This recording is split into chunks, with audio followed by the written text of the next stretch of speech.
This episode of the Seniors Flourish podcast is brought to you by the Learning Lab membership, because I get it. I was working with older adults in home health when I started out, and I was the only OT practitioner. I was new, I had no mentorship, I struggled with the little things at work, and I was so incredibly overwhelmed. I was struggling to keep up with that paperwork, and because I was working such ridiculously long hours, trying to research best practice, find all the patient handouts I needed, I just couldn't keep up with it all. And the worst part is I was constantly doubting myself. Am I really doing what's best for my new patients? That's why I created the Learning Lab, because I desperately needed a way to get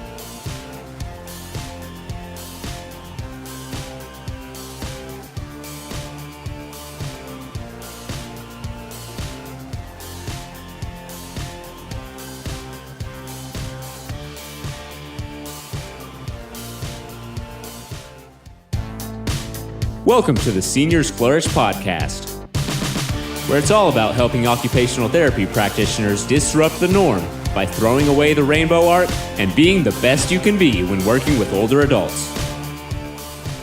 Hey guys, before we get started, I want to invite you to a free 3-day OT goal writing challenge. So this is going to be specifically for those of you working with adults and older adults.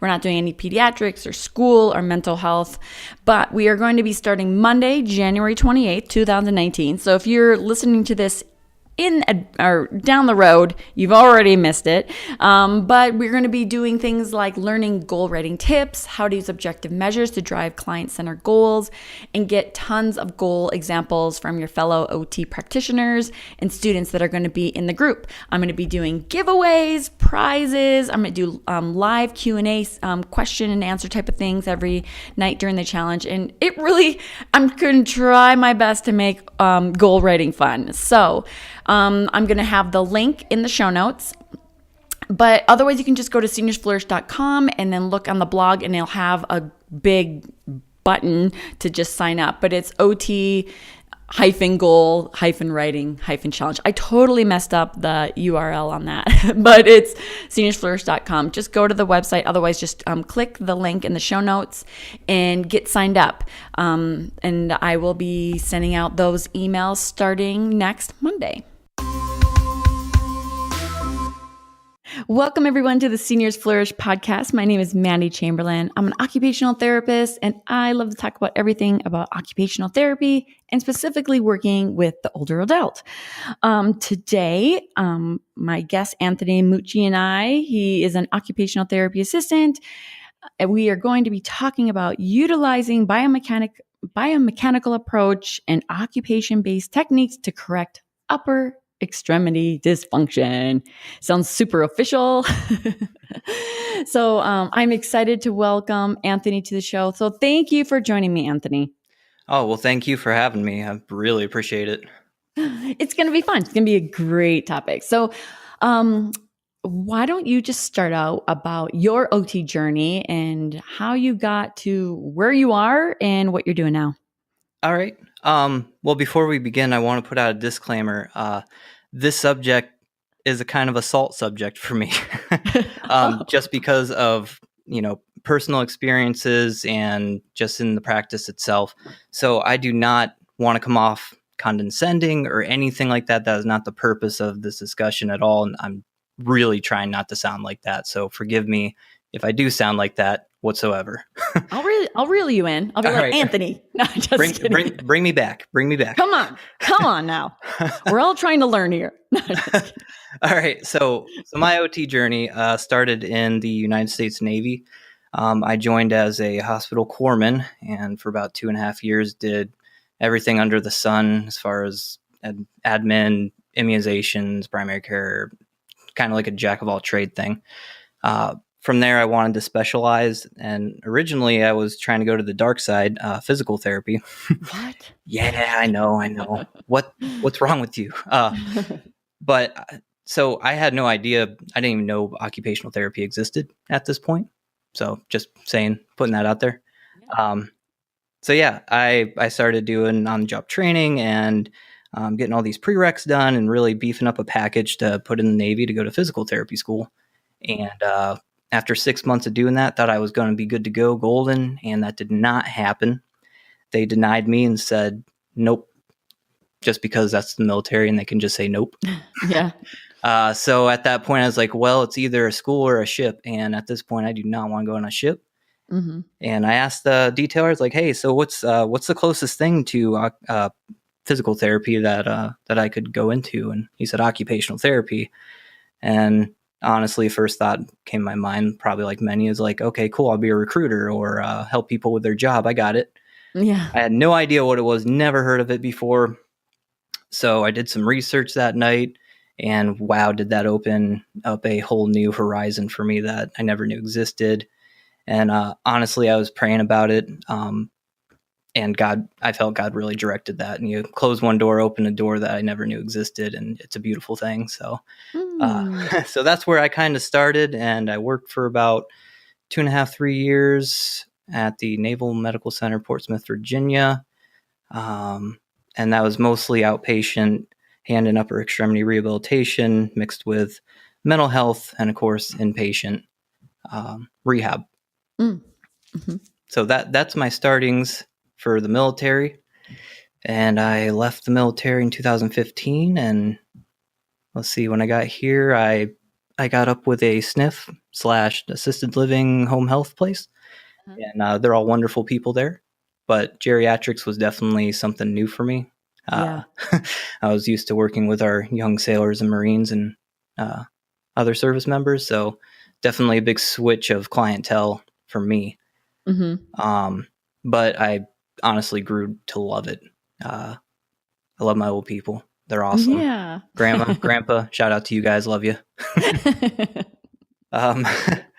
So that's kind of my work, what I've been doing for work. And as far as schooling, as soon as I got out of the military, I started finishing up my bachelor's degree in health science and got accepted to the University of Findlay for their weekend Masters of Occupational Therapy program, which I'm doing now.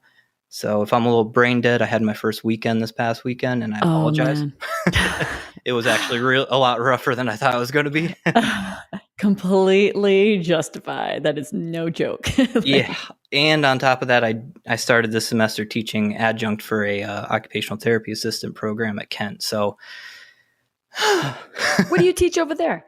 Right now, they just have me doing a practice skills foundation course. So, cool. Biomechanics and Yeah. geometry and all the foundational awesome stuff that everybody needs to really know. Yeah. Oh, that's neat. Well, kind of sounds like you have a lot going on. Yeah, maybe a little too much. Well, I know it's always one of those things like when you jump right in and then you're like, what was I thinking? But I guess OT school is not forever. So, okay. So today we're going to be talking about like upper extremity dysfunction, biomechanics, occupation-based, all that stuff. And you're talking about how you worked in outpatient hands, upper extremity. So is that how you got interested in the topic, or how did you get interested kind of in this area of OT? Well, yeah, honestly, besides the fact that it's kind of like military geared specialty. Mm-hmm. So I wanted to know everything about it going through school and everything, because I knew that was the clientele I'd be working with. But also once I was starting to work as a COTA, that's when my shoulder really started acting up on me. So long story short, I ended up having to get surgery for multiple injuries to my shoulder. I had kind of bad post-care.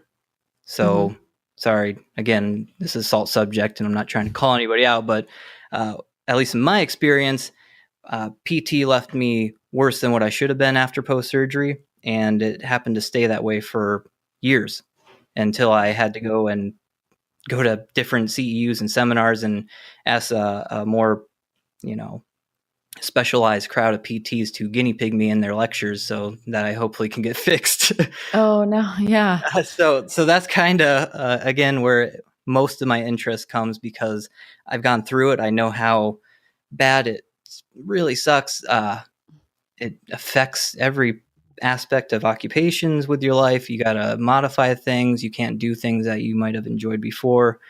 So yeah, and that's just kind of one reason that it really interested me.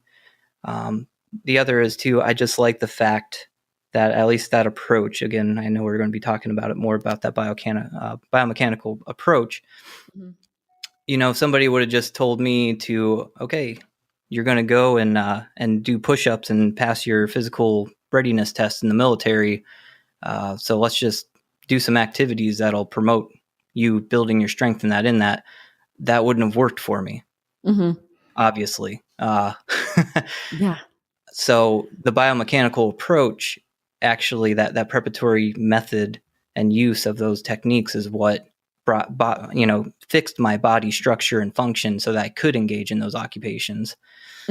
So that's why it's just a very interesting topic to me, and something that I'm really passionate about. And also because not just what it produced for me, but using those techniques in conjunction with, you know, occupation-based and other approaches, just seeing the results and how fast they can come with your clients and seeing them back doing what is purposeful and meaningful to them is just that's why I'm an occupational therapist. That's what I'm, you know, that's my purpose. That's what I'm doing. Yeah. Yeah.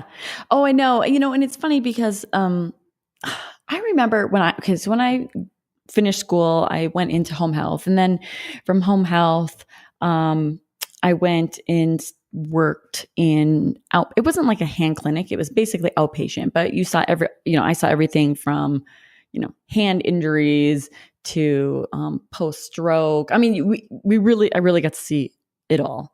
And I mean, I remember when I started in that area, because I had my fieldwork experience was in acute care and a head injury unit, and then, you know, mental health. And like, I didn't have any of that orthopedic background. Right. You know, the basics in school, the goniometry, and I remember learning some specialized tests, but it wasn't like a huge emphasis. And so, you know, I learned a lot on my own. I, you know, did tons of CEUs. I read a billion books. Spent more money than I remember thinking, like, my clinic won't, you know, buy all this stuff. And I'm just like hemorrhaging money so I can feel like I know what I'm talking about. But it took a long time. And I think that is, and just being on social media and connecting with other OT practitioners, a lot of generalist OTs feel that way. You know, they feel like they're not quite, like, they know what they should do, and they give maybe some home exercise programs, depending on the setting, right? Right. But from your experience, why do you feel like maybe that generalist OT practitioners struggle this, or especially new graduates? Well, honestly, I mean, it always depends on the program, but in a general sense, and from my, you know, perspective of what I've seen and gone through, other programs, if they're not military specific, especially for OTAs, you know, OTs can find some programs that have like special orthopedic tracks in them and whatnot. But for OTAs, I mean, there is no really diving into any specialty area. And even going into, you know, your basics of anatomy and physiology and kinesiology and biomechanics, like, there really isn't much there on that. So trying to implement techniques that require knowledge to know these things, and it's scary. You know, people, I mean, even, I guess from my perspective, even coming from a place of being comfortable with doing those treatments and knowing that stuff, when I switched to an older population, I was kind of scared, because I was like, you know, this is a different client factors here. Am I going to break this old lady? You know, well, and there's they have, I mean, honestly, like, complex multi-diagnosis. Like, there's a lot going on. It's not just I just have bicep tendonitis. Like, right. Yes. There's a lot of things going on with that. Yes, that is a wonderful point, because half the time, you know, you get older clients and people just kind of wipe their hands and said, we can't do surgery, so there's no hope for you. You're stuck. Well, you know, and it's not true. Right. And that's the other thing I think that is specifically a challenge. Maybe you have some background information on, like, people think, oh, orthopedics or something like that would be, you know, it can be kind of cookie cutter, right? Like, you kind of know step one, step. But when you are working with older adults, I mean, you have old injuries from, like, literally 50 years ago that have never been addressed. Yep. And people are like, I don't even know where to start. Like, they don't even know, you know. I remember kind of feeling that exact same way. Right. Yeah. You and know? I mean, you know, like, thinking about the OT if you're trying to administer assessments in that, and if you don't have a background in provocative pain test or anything specialized, and you have a older gentleman or lady that comes with, again, crazy arthritis or tendonitis and all these postural problems, and everything else, if you don't know what to test for to figure out what kind of treatment you want to implement, you're kind of starting off on the wrong foot. So why even go into that territory? It's unfamiliar. It's really scary and it's really intimidating, just like you were kind of saying, Right. And then, things of like preparatory methods, like what kinds of things are we learning in school, or how in depth are we really going? Yeah. That's another good point. I don't think the programs, it might be at an exposure level, of what a physical agent modality is, or what massage entails, or even basic range of motion and stretching. Like, that is something that I see and I'm like, we're not even really stretching people well.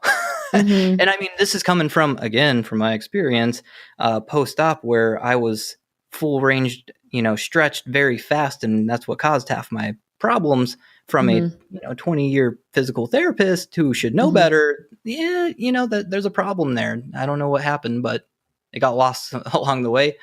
Right. But those things aren't really taught, especially at an OT level.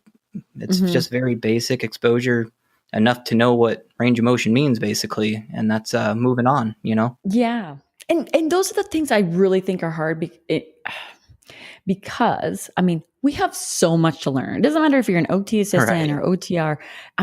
We are doing their best to get everyone ready for the clinic, for, like achieving your patient outcomes. And it's like, you do. I remember, having your learning about Russian e-stim, and you have like, one day, which I get it, right? Like, you practice on each other and it's really fun and it kind of hurts and you're like torturing each other and you're doing the whole thing. Yeah. But like, it's not, and it's not necessarily the program's fault, because how much can you pack in? Like, let's be honest, you have to prioritize. But also, it is kind of our responsibility that if we're going to be working with populations, let it be outpatient. I truly believe, working in skilled nursing, I use so much of the skills that I learned in outpatient. Oh yeah. That I'm so thankful that I actually worked in outpatient before I worked in skilled nursing. Right. Personally, because I use so many of those skills that you don't feel like, I feel like people don't really realize that you can totally utilize with that population to get good results. Right. Yeah. Yeah, definitely. That's exactly. So I think like part of it is like, it is our own responsibility to, if we are going to be administering, that sounds all super official to me. Like, if I'm going to be prescribing a home exercise program, like, I should have a good understanding of what I'm doing, why I'm doing it, and like, what are the goals for that. Right. And, that's super important, because guess what? You're giving somebody who has, scapular dyskinesia or something, or, has bicipital tendonitis, and you're giving them weights to do bicep curls. That's probably a bad idea. And you're not helping them, So it's important, because it can harm the patient. Something as simple as exercise can make things worse, and a whole lot worse, Right. They don't need that. Right. But yeah, kind of talking about, those exact things.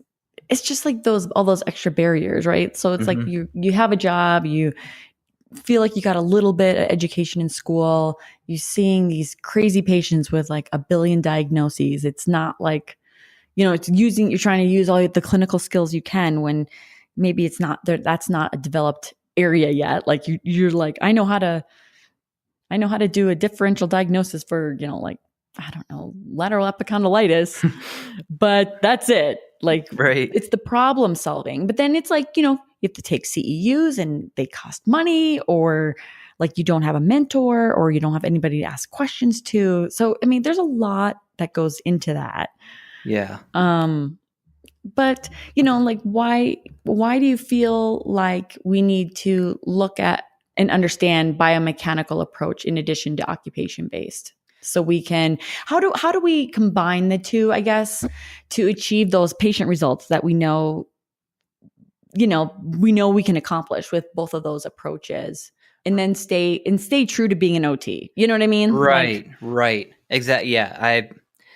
Actually, going through your outline, I was thinking about these questions because I'm like, yeah, those are great questions actually to dive into. This is helping me. You know,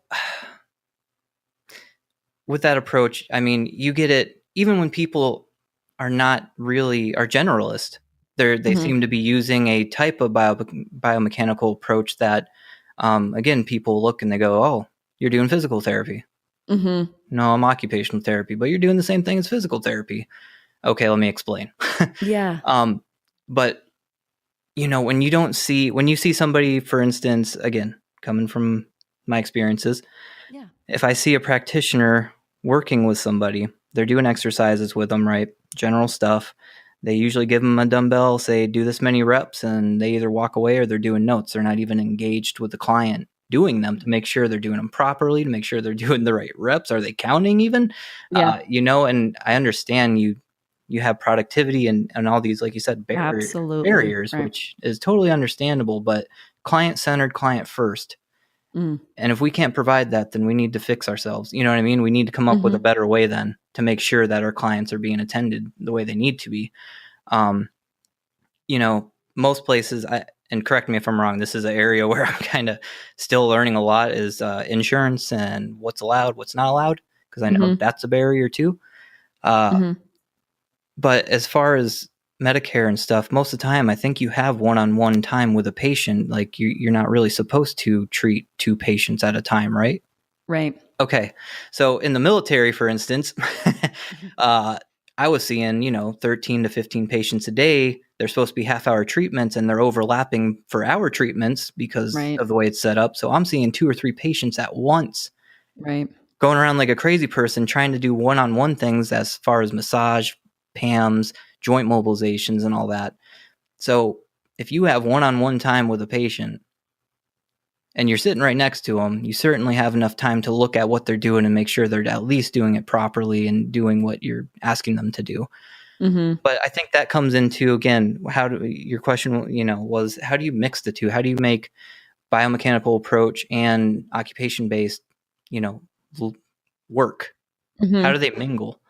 For me, I usually do both. It just depends. If it's a patient who I know is in 9 out of 10 pain, and the first thing that we want to do, if we can, is get that pain level down, then I am going to focus most of my treatment on that. Because I know if they have pain, it doesn't matter how I tell them to modify it or 1,000 different ways to do it. They're not going to want to do it. It's miserable being in pain. And then this is another salt subject for me, just because I do have fibromyalgia. So I know that's a podcast for another time in itself. But but pain is a huge limitation in anything that you're doing. So in that instance, I'm looking at more of a biomechanical approach for most of that treatment. And then once I get those performance skills, back and get those client factors fixed, then I'm looking at starting to engage them in what they're trying to achieve. I'll give you an example. I know this isn't like an official case study, but one of my patients, who I will not name, we were working on his shoulder. He couldn't, flex, shoulder flexion past 90, even moving his arm from the side hurt, very limited. And most of it's due to terrible osteoarthritis and postural positioning of the humeral head, of course, and scapular dyskinesia, which is, again, a normal thing that you see with a lot of older adults who have done a lot of manual labor their whole life. But for him, going outside, being able to fix things in his garage, like his motorcycle or his, mower, putting new blades on it, for instance, that was one thing that we worked on together because it's essential to him. Mowing means a lot to him, Yeah. Besides just taking care of his house, it's kind of therapeutic for him. So it's a double whammy there. It's very meaningful and purposeful. And that's what we want to get him back doing. But there's no way, if he's 9 out of 10 pain, going to even want to go out there and attempt it. I mean, maybe some patients would, but in my experience, I've not seen that yet. Yeah. But, so my main focus was biomechanical approach. We did a lot of education, which is key too. in anything that you're doing. If the client doesn't know what you're doing, then they're not really going to be on board and follow through on what you're asking them to do for you when you're not there. Yeah. But basically what I'm getting at is I start off biomechanical. I'll incorporate tidbits like body mechanics, joint protection techniques when he's out there doing things, how, compensating and stuff like that. Mm-hmm. But once I get that pain level down, which usually a week or two, they're functional. Again, this is just from my experience and patients I've worked with, just a generalization. But then they're able to go out there and start engaging in the occupation-based stuff. And then we can start talking about, do we need to modify, or can we do this in different positions, and getting to that aspect of everything. Mm-hmm. So that's kind of my way of meshing it. It just, again, depends on the patient. Yeah, absolutely. There's a lot of purists out there. And I will have to say, I feel like sometimes a purist as in, we learned so many theories in school. And, I would say from my standpoint, right, this is all personal, but like you mix it. You mix a theory, Right. you kind of use a little bit of this, or you're like, I really like starting with a COPM and I like to do this. And, you have to be obviously client-centered and see what their needs are. But yeah, I mean, like you kind of hit the nail on the head in the sense of, because I had a PAM certification. PAMS is physical agent modalities for people who aren't familiar. So using, E-stim and ultrasound and iontophoresis and heat and cold and the whole thing. But, like you have those patients that I'll use an example of working in skilled nursing facility. You have those patients that are just like, I'm not getting out of bed because I hurt too much. And you're like, well, you've been in bed like 4 days and we really need to get you moving and your goal is to go home, and they just won't move. And so, I'll put on a TENS unit, get them over there, get the pain down that they're willing to even just sit at the edge of the bed. Right. So they can even start with, brushing their teeth at bedside, just starting somewhere basic. But sometimes you have to do, a bottom up versus a top down approach. And, some people are very, like I said, kind of more purist about that. But I really try to read the patient and see what their needs are. Like you said, if you're working on, if their issue is shoulder, maybe we really need to really work on range of motion before we start doing something else. So it really needs to be that blending and finding what works for the patient, what their needs are, what their goals are, what you're trying to accomplish, and blending the two. Right. But it's not always, for some people, it does take some experience, I will have to say, trying to read that a little bit more. It's not as natural when you're first getting going because you're looking at things from 100 different directions and you're trying to absorb all the client factors, environmental and their routines. It's just like there's so much that goes on. Right. But yeah, I mean, it's just trying to help read what the patients are. But that being said, when a lot of people will say, I'm going to give them a home exercise program, like, what are we trying to accomplish? What are we trying to work on strength, and why are we working on strength, and what's the purpose of that? Are we giving general exercises? Right. Like, we have a lot of patients. Let's say you're working in home health or skilled nursing or assisted living, and you have patients that are just kind of like general weakness. Like we get those diagnoses, right? Yep. So I'm not talking about like an outpatient patient where it's very much more specific. And we're working on all these different things, these occupations that they need to work on, and we're kind of integrating maybe some exercise, right? Right. So what is your kind of take on, or what kind of advice maybe could you give someone that's like, okay, I feel like I need to give them an exercise program because they have general weakness. What are maybe some tips to kind of, if people don't feel comfortable and they just give, saying, do 8 reps of all these general exercises. I mean, do you have any advice or somewhere to kind of help people kind of get going on that? Well, I guess the first thing I would start off with is if you work in a facility and there are people that use biomechanical approach, whether it's a OT or PT, it's okay to ask questions. It's okay to pick their brain. I'm guarantee you, they're more than happy to tell you what's right, what's wrong, how to go about something this way or that way, and work with you on it. So you got a plethora of resources, usually right where you work, right next to you, working with you. Utilize those people. Training, for instance, is something that really doesn't seem to happen outside of the workplace, especially when you have, productivity in that to meet. Yeah. But sometimes you got to prioritize it. It depends on what kind of therapist you want to be, CEUs are expensive in that. But again, if you can go through simple things that somebody has knowledge of in your own workplace, spend, 15 minutes on a lunch break with them and just go through some stuff real quick, stuff like that really makes a big difference. If you want to ask me what made the biggest difference as a practitioner, is the fact that I was surrounded by awesome people that wanted to teach and that I wanted to learn from them. You got to have both though. And that makes you dig even further into what you're doing, because you start learning new techniques and then you're going, oh man, this is awesome. Like I just separated this guy's thumb, and it instantly brought his pain down to almost zero. It took 2 seconds with him. Like this, why didn't I know this before? This is great. It actually gets you more engaged to want to learn and keep going.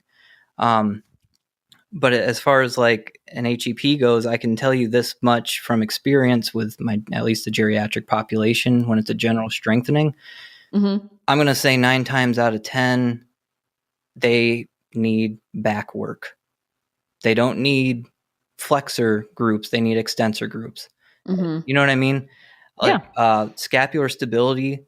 If there's any tidbit I can give about upper extremity rehabilitation, it's the fact that most of your shoulder problems are coming from your scapula. And it seems to stay true to that notion. The more and more I work with different populations and people that have the problems, even with younger people like myself, that was a problem. So I would say, for a general HEP, look at back exercises, very basic ones.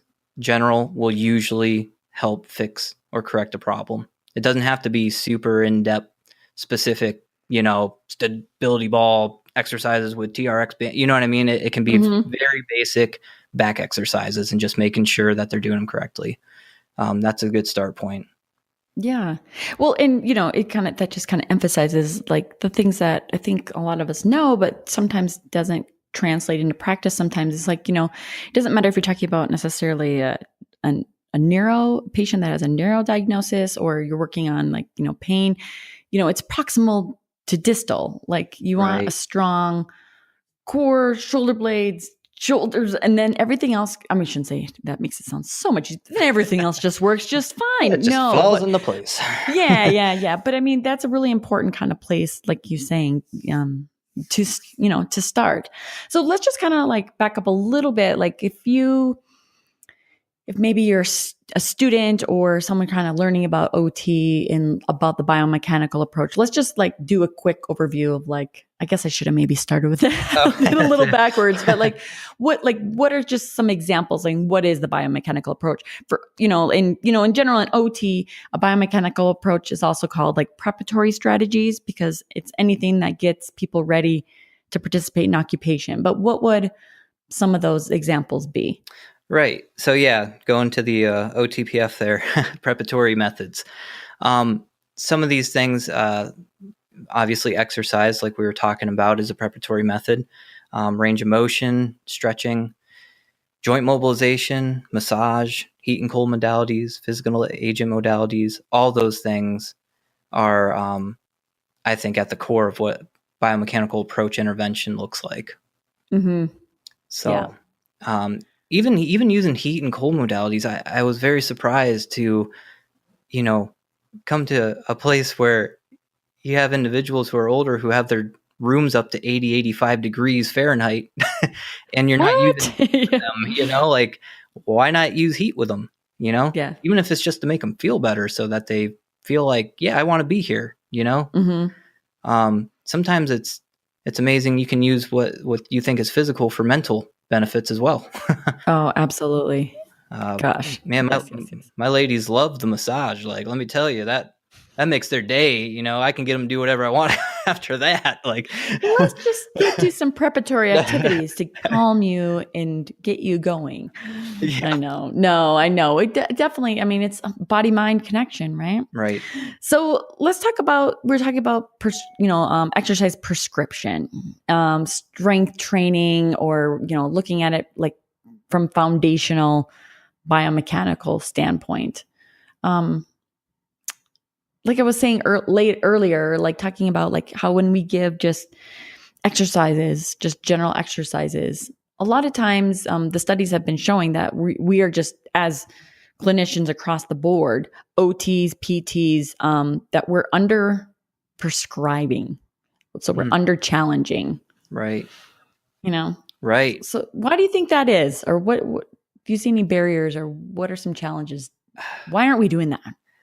Honestly, that's a good question. Good point. I mean, seriously, because I've looked out at the field there, and like you said, across both fields, and go, why so many reps, like for injuries that are usually repetitive motion injuries or something, like what when you ask somebody, why are you doing so many reps? It's usually basic answer of, well, they need endurance. Yeah. Okay, that's great, but they've been doing the same weight for that many reps for the past month. And that's, again, even activity analysis. Let's go to that, because when you're breaking down a task or an activity or an occupation, you got to look at everything, and exercise is no different. You got to see, what level they are at, and if they can go further or not, or if they can't go further, or if this exercise is too much, so let's find a different way to work the same muscles. Those things you have to look at.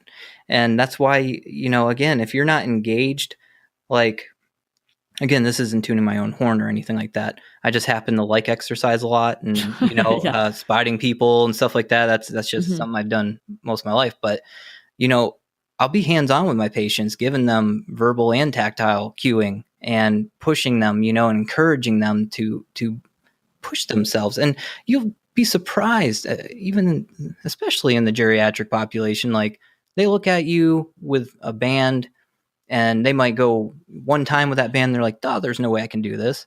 Nah, let's just try. I'm here. I'll help you. Come on, let's do it. And they get into it. They realize their joints are loosening up, they're warming up, and they feel a little bit better while they do it. And it's like they're getting better as they go. And then by the end of it, they feel accomplished. They mastered that. They were like, yo, I didn't think I could do this. Now I can, let's bump up the weight. I got this, like, again, that mental thing going into it. So that just right challenge, you have to be engaged with them to know what's right for them. If you're not paying attention to them with the exercises, then you ain't going to know. You're not going to be able to pick up on verbal or nonverbal with them if you're somewhere else in space there. Right. Well, what's funny is I always kind of say, just right challenge does not mean to not challenge your patients. Right. It doesn't mean that they shouldn't be challenged. It just means, obviously, you want to make it just right, where they're getting challenged, but it's not too hard that they can't accomplish, right? So like, it doesn't mean you can't challenge them. We should be challenging them if we want to make like strength gains or progress them towards certain occupations and those kinds of things. Like it's really important to, I don't know. Yeah. Just right challenge does not mean to not challenge them. And I think it specifically applies for exercise. And the funny thing is obviously as an occupational therapist, my goal is always occupation and trying to be as occupation based as you can. But I think what we don't end up talking about is how much we actually prescribe exercise. Right. And so people kind of like don't want to really, I don't know if it's not admit that they do it, but it's like this whole thing, like, I'm not anti-exercise. I mean, I'm just saying like, a pegboard and a rainbow arch is not going to do it justice. Right. We have to integrate and have occupation be that is what we do. That's why we do it. But, we do, so many of us do, and we rightfully should use preparatory strategies. Right. And so when we are under prescribing and not challenge them to their full ability, it's like it just limits their outcomes, I think, personally. And so I always use this research that it's kind of in the physical therapy world, it's kind of like seen as the dun dun dun dun. The white paper says it. It's called the white paper. It's Strength Training for Older Adults. It's written by Dale Avers, Avers and Mary Beth Brown. They're both physical therapists, and they did a lot of research on some basic parameters, like how much. Because people do get nervous about, strength training with an older adult, right? Because there's a lot going on. But the research supports that we shouldn't be afraid. Right. And this white paper, and I'm going to put this link in the show notes. It's actually not overly long, and it's packed full of information that I used all the time when I was getting going on really learning about strength training for older adults, because I was nervous myself.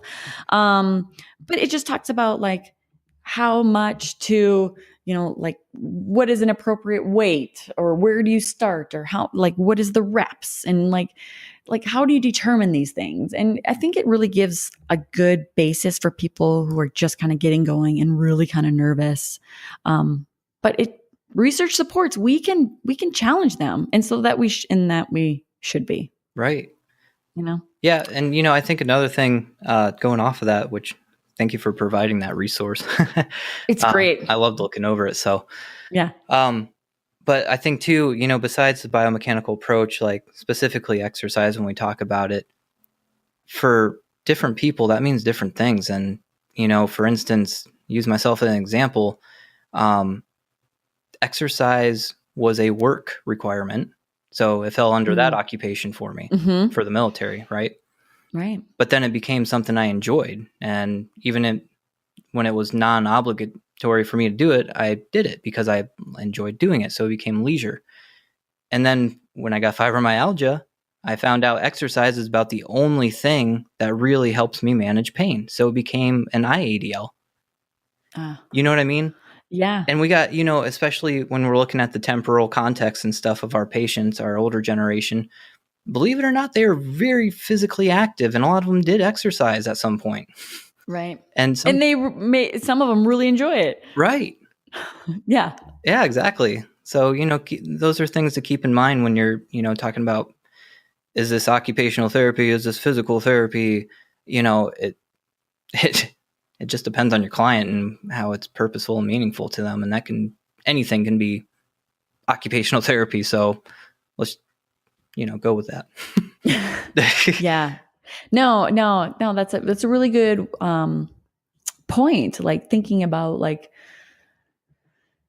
what are some things that maybe they did it in their past, but they haven't done it in a billion years. And they're just like, you know what? They hate it at first. I mean, I can think of one example of one lady that I don't remember her saying, like, she used to be a runner, and she was in the nursing home, and we started doing some, exercises in adjunct to all the other occupation based, ADLs and things that we were working on. And I remember, I'll never forget, she's one of those people that always kind of give you a hard time. And then you're just like, oh, this is so dumb. And I don't know why. And trying to explain why we're working on this and this and this. And I remember I went there one week. The first week, it was kind of terrible trying to get her to do some of it. And then trying to get creative. I'm like, how can I, do some of these how can I work on some of the same strength, using more occupation based and this and that. And then the next week she was like, I think I want to try that again.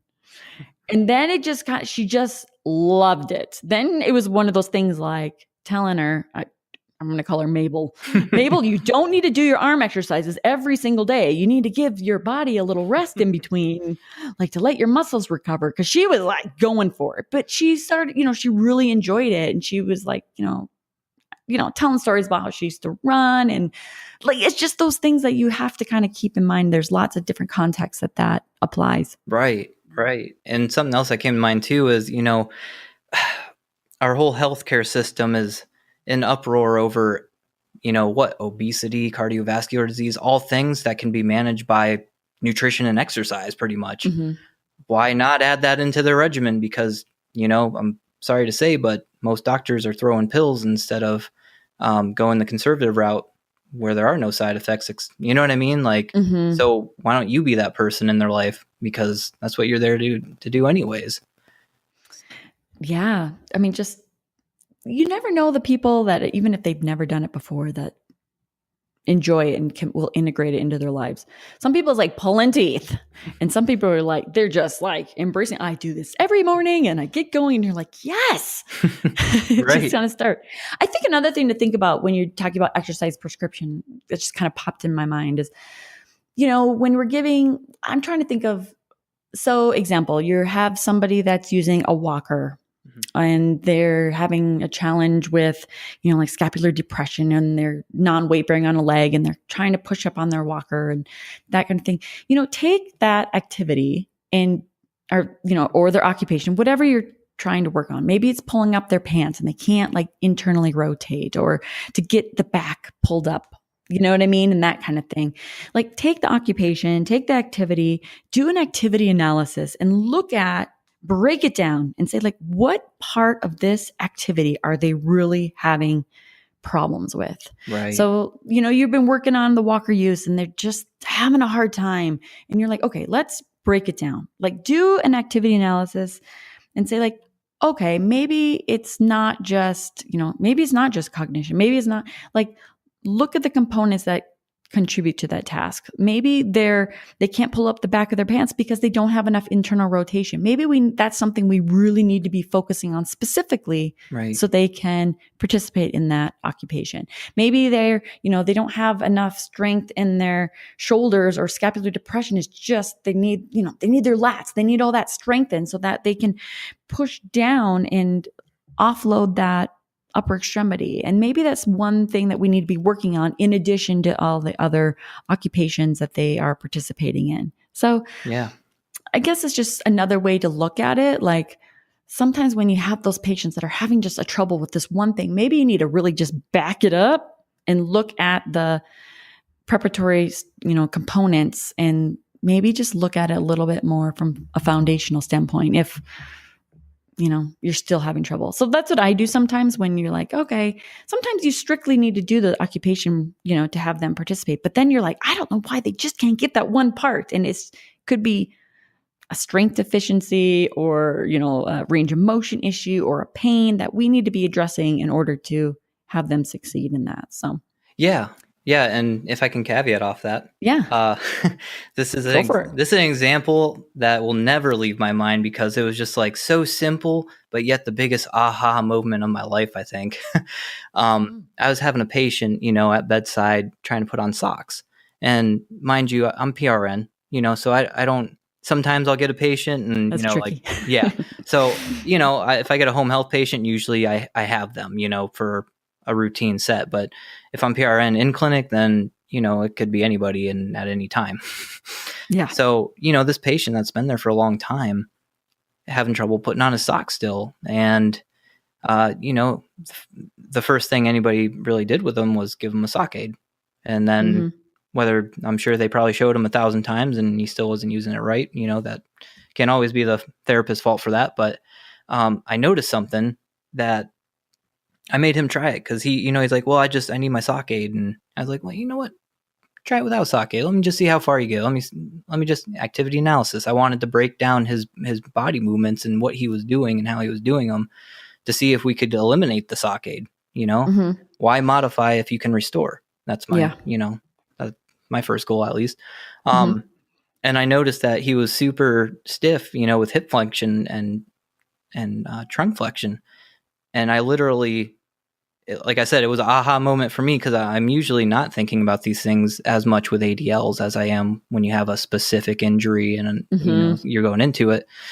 I literally gave him a piriformis stretch and just, grabbed the midline of his back and stretched him forward a little bit, and he was putting on socks, no problem.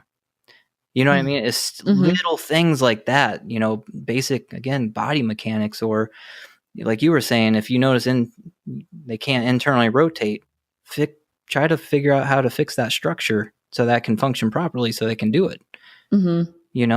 Yeah, sometimes you just have to break it down. And sometimes, like, that is, obviously one of the things that is awesome about occupational therapy is how we do an activity analysis. Obviously we look at, when you do a true activity analysis, you're not just looking at body function, right? You're looking at the context and the environment and the routines and you're looking at everything. But I guess for those examples, like it's such a great way to be able to really look at their function in their occupation and see if you can figure out some of those deficits. Right. And my last caveat to this, because I know we got to wrap it up, I'm pretty sure. Yeah. So, oh crap, I lost it. Hold on. Give me 1 second.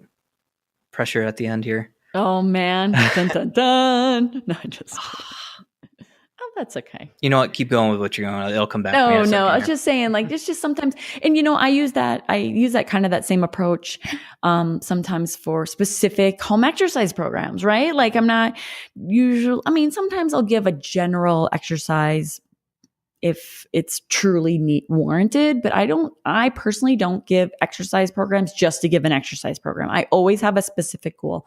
Like, yes, everyone can need some strengthening. Okay, I get that. But if the problem is they can't pull up the back of their pants because they need, they can't internally rotate, that's what needs to be part of your exercise program. You know what I mean? And like really focusing on the things that they need instead of just this general strengthening, which is good, but I personally like to have a goal in mind. Like, what are we truly trying to achieve with a general strengthening program, which can be very appropriate. It absolutely can be. But I feel like sometimes I get a little bit more quote compliance. Compliance is kind of a loose word, right? Like what is compliant?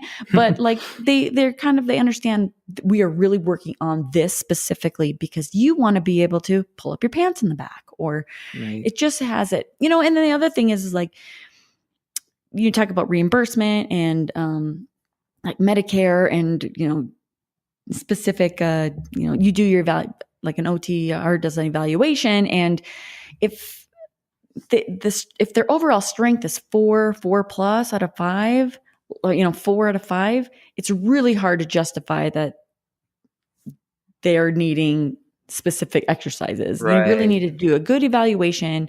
And I have one of the old podcast series I did on documentation with coronary and craft last year. If you guys haven't heard that one, it's really, really good.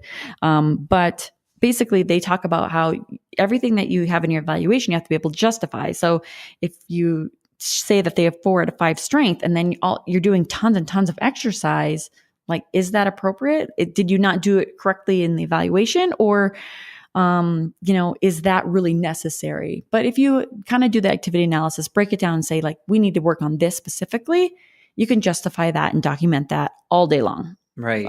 Oh, I remember now. Okay. What is it? Okay. So the activity analysis, if there's anything I can say, like, if you're, at least this is how it was for me, there's a lot of things in the skilled nursing home, again, that were new to me. And I didn't do as many ADLs and stuff with my clients. It was more specific and more higher functioning for the most part. Mm-hmm. So activity analysis saved me a lot. Yeah. And that means me actually doing what they're trying to do to get an understanding so that I know how to teach them. You know what I mean? Yeah. Half the time, like, I was like, you know what? How did you put that sock on? How could you do that if you didn't have use of your left leg? Figure that out. And then you try to do it yourself, and then you can you're evaluating yourself in that activity to get a general sense, and then you can modify it and make it specific to them so that, you can make them functional and independent with it. So that's just kind of for all you OT students and new grads out there, it's one of my tools there. Trick of the trade there. Yeah. Cracking out some tricks there, Anthony. Got a few. So kind of just like, I guess in wrapping up, do you have any key takeaways that you want to throw out there? Oh, I guess with the environment of the OT community, the Centennial Vision that just passed and stuff, can bring it back to occupation centered and everything. I just hope the profession as a whole doesn't leave our certified hand therapists out and just kind of take the biomechanical approach and say, nah, we don't need this at all. We just need occupations. Because I think that's a disservice to every client that we work with. Like you were saying earlier too, this is another key point. Whatever patient you have, use whatever you have at your disposal. And if that means that you go into a different, approach or theory that isn't biomechanical, that's fine.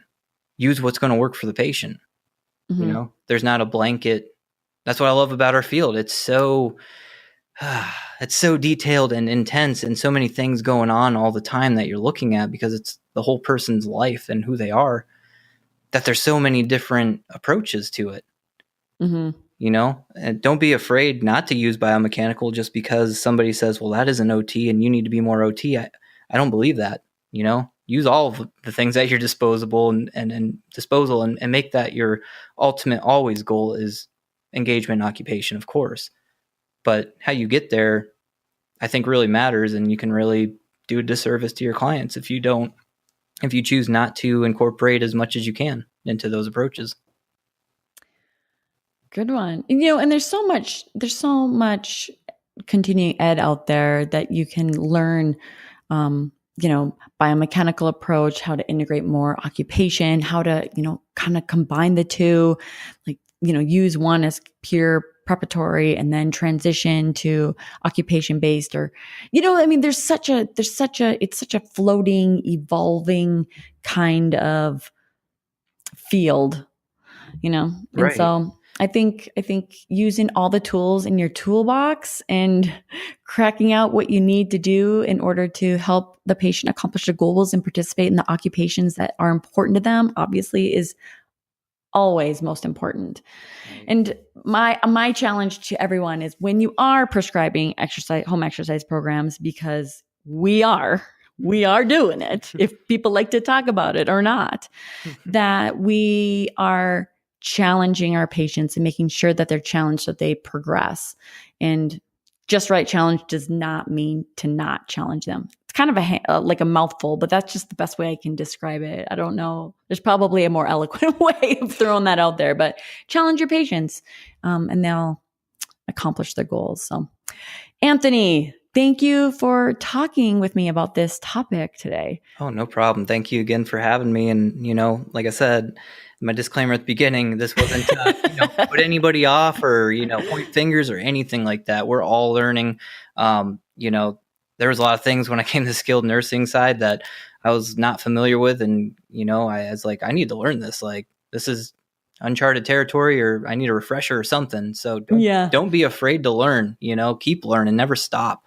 That's what makes you a better practitioner and helps your clients. Perfect. Thanks everyone for listening. And until next time. Do you feel like you're navigating the OT world without a map? Not feeling confident or competent in your day-to-day treatments and struggling to apply your knowledge clinically? Then be sure to check out the Seniors Flourish Learning Lab membership. It has all the treatment ideas, patient handouts, clinical resources, community support, and mentorship you need to succeed. Join today at seniorsflourish.com/learninglab.